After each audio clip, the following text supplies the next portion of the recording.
76ാമത് കരസേനാ ദിനത്തോടനുബന്ധിച്ചുള്ള പരിപാടികൾക്ക് പ്രധാന വേദി ഉത്തർപ്രദേശിലെ ലക്നൗ ആണ്. പ്രൗഢഗംഭീരമായ സൈനിക പരേഡാണ് മുഖ്യ ആകർഷണം. ഇന്ന് കരസേനാ മേധാവി ജനറൽ മനോജ് പാണ്ഡെ അഭിവാദ്യം സ്വീകരിക്കും. ഇന്ന് വൈകുന്നേരം നടക്കുന്ന ശൗര്യ സന്ധ്യ പരിപാടിയിൽ പ്രതിരോധ മന്ത്രി രാജ്നാഥ് സിംഗും പങ്കെടുക്കുന്നുണ്ട്. അച്യുതൻ വിശദാംശങ്ങളുമായി ഡൽഹിയിൽ നിന്ന് ചേരുന്നു. Achuthan, good morning. ഡൽഹിയിലെ അതിശൈത്യം എങ്ങനെയുണ്ട് അച്യുതൻ? ആദ്യം അത് പറയും. Good morning SKN. അതിശൈത്യം രൂക്ഷമായി തന്നെ തുടരുന്നുണ്ട്. പ്രധാനമായും ഈ മൂടൽമഞ്ഞാണ് ആകെ പ്രതിസന്ധി സൃഷ്ടിക്കുന്നത്. കാരണം വ്യോമ ട്രെയിൻ ഗതാഗതത്തിന് പിന്നാലെ ഇപ്പോൾ റോഡ് ഗതാഗതത്തെയും ബാധിച്ചിട്ടുണ്ട്. ദൃശ്യപരിധി പൂജ്യമായിരിക്കുകയാണ് പലയിടങ്ങളിലും. അതുകൊണ്ട് തന്നെ ഈ റോഡ് ഗതാഗതത്തെ അത് സാരമായി ബാധിച്ചിട്ടുണ്ട്. ഈ ഒരു അതിശൈത്യ തരംഗം നിലനിൽക്കുമ്പോൾ തന്നെ ഇന്ന് ഡൽഹിയിലെ സ്കൂളുകൾ തുറക്കും. ഒരു സമയക്രമം സർക്കാർ ഏർപ്പെടുത്തിയിട്ടുണ്ട്. അത് 9 മണി മുതൽ 5 മണി വരെയായിരിക്കും ആ ഒരു സമയക്രമം ഇതുമായി ബന്ധപ്പെട്ടിട്ട് ഏർപ്പെടുത്തിയിരിക്കുന്നത്. ഒപ്പം ഹരിയാനയിൽ ഈ ശൈത്യകാല അവധി നീട്ടി നൽകിയിരിക്കുകയാണ്. ഡൽഹിയെ സംബന്ധിച്ച് ഈ ശൈത്യത്തോടൊപ്പം വായു മലിനീകരണം കൂടി അതിരൂക്ഷമായതോടുകൂടി ജനജീവിതമാകെ ദുരിതത്തിലായിരിക്കുകയാണ്. ഇന്നലെ 500 മുകളിലാണ് SKN ഈ വായു മലിനീകരണം രേഖപ്പെടുത്തിയത്. ഇന്ന് 450 മുകളിൽ എയർ ക്വാളിറ്റി ഇൻഡെക്സ് തുടരുകയാണ്. ഗുരുഗ്രാം, ഗാസിയാബാദ്, നോയിഡ മേഖലകളിലൊക്കെ തന്നെ സിവിയർ വിഭാഗത്തിലാണ്. അതായത് വലിയ രീതിയിലുള്ള ഒരു മലിനീകരണമാണ് അവിടെയുള്ളത്. നിലവിൽ ഗ്രാബ് 3 നടപ്പാക്കിയിട്ടുണ്ട്. ഈ BS3 പെട്രോൾ വാഹനങ്ങൾ, BS4 ഡീസൽ വാഹനങ്ങൾക്ക് പൂർണ്ണമായ നിരോധനം ഏർപ്പെടുത്തി. ഇന്നലെ മുതൽ ഇതുമായി ബന്ധപ്പെട്ടുള്ള പരിശോധനകൾ അതിർത്തികളിലടക്കം പോലീസ് നടത്തിവരുന്നുണ്ട്. ആ വാഹനങ്ങൾക്ക് ഡൽഹിയിലേക്ക് പ്രവേശനം ഉണ്ടായിരിക്കില്ല.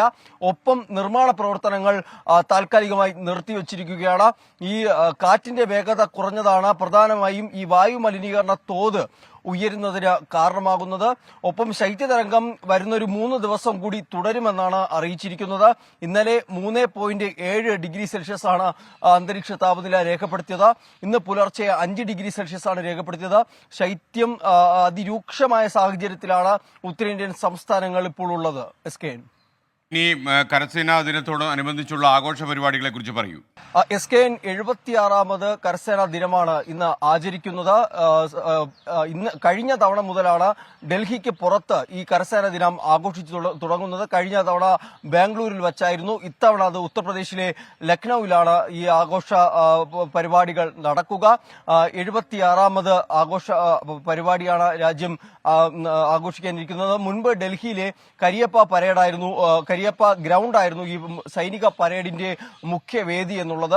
ഒപ്പം അമർ ജവാൻ ജ്യോതിയിൽ ഈ സൈനികർക്കായുള്ള ത്യാഗത്തിന്റെയും അതുപോലെ തന്നെ അവരുടെ സംഭാവനകളുടെയും എല്ലാം ഓർമ്മയ്ക്കായി ആദരവ് അർപ്പിക്കുന്നതും അവിടെയായിരുന്നു. ഇത്തവണ അത് ലക്നൌവിലാണ്. ഇതിൽ പ്രധാനമായും ഇതിൽ ഏറ്റവും ആകർഷകമായിട്ടുള്ളത് ഈ സൈനികർ നടത്തുന്ന പ്രൗഢഗംഭീരമായ സൈനിക പരേഡ് തന്നെയാണ്. അത് കരസേനാ മേധാവി മനോജ് പാണ്ഡെ അഭിവാദ്യം ചെയ്ത് സ്വീകരിക്കും. ഒപ്പം തന്നെ ഇന്ന് ശൗര്യസന്ധ്യ ഒരുക്കിയിട്ടുണ്ട്. അതിൽ പ്രതിരോധ മന്ത്രി രാജ്നാഥ് സിംഗും പങ്കെടുക്കും. ഇന്ന് രാവിലെ 9 മണിയോടുകൂടി ആരംഭിക്കുന്ന ചടങ്ങുകളിൽ ഈ പരേഡിന് ശേഷം സൈനികരുടെ തന്നെ വിവിധ തരത്തിലുള്ള പ്രകടനങ്ങൾ, അഭ്യാസ പ്രകടനങ്ങളും ഉണ്ടാകും. ഈ ബൈക്ക് സ്റ്റണ്ട് ഉൾപ്പെടെയുള്ള കാര്യങ്ങൾ അത് വലിയ രീതിയിൽ കാണുവാൻ കൗതുകമുള്ള, ഏറെ കാഴ്ചയ്ക്ക് കൗതുകമുണ്ടാക്കുന്ന ഒരു അഭ്യാസ പ്രകടനങ്ങളാണ് ഈ ബൈക്ക് സ്റ്റണ്ടുകൾ. അപ്പോൾ അതെന്തായാലും ഉണ്ടാകും. ഒപ്പം തന്നെ വിവിധ റെജിമെന്റുകളുടെ ഭാഗമായിട്ടായിരിക്കും ഈ ആഘോഷങ്ങൾ നടക്കുക. രാജ്യത്തിന്റെ വിവിധ ഇടങ്ങളിലുള്ള കരസേന ആസ്ഥാനങ്ങളിലൊക്കെ തന്നെ ഇതുമായി ബന്ധപ്പെട്ടിട്ടുള്ള ആഘോഷ പരിപാടികളും ഇതിനോടൊപ്പം ഉണ്ടാകും. ഇതിലൊരു ചരിത്രം കൂടി സൂചിപ്പിച്ചു പോകാം. ഈ ഇന്ത്യയുടെ അവസാന ബ്രിട്ടീഷ് കമാൻഡർ ഇൻ ചീഫായിട്ടുള്ള ഫ്രാൻസിസ് ബുച്ചറിൽ നിന്ന് KM കരിയപ്പ, അദ്ദേഹം ഈ സ്വതന്ത്ര ഇന്ത്യയുടെ കമാൻഡർ ഇൻ ചീഫായി സ്ഥാനമേറ്റ ദിവസമാണ് ഈ 1949 ജനുവരി 15. അന്ന് മുതൽ തന്നെ ഈ ദിവസത്തെ കരസേന ദിനമായാണ് ആചരിച്ചു വരുന്നത്.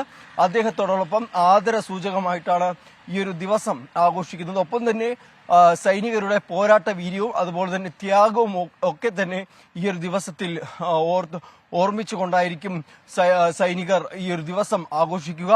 ഈ സേനാ മെഡലുകൾ അടക്കം വിതരണം ചെയ്യുന്നതും ഈ ദിവസമായിരിക്കും. എന്തായാലും ഇത്തവണ ലക്നൌവിലാണ് ഈ കരസേനാ ദിനത്തിന്റെ ആഘോഷങ്ങൾക്ക് വേദിയായിരിക്കുന്നത്. SKN.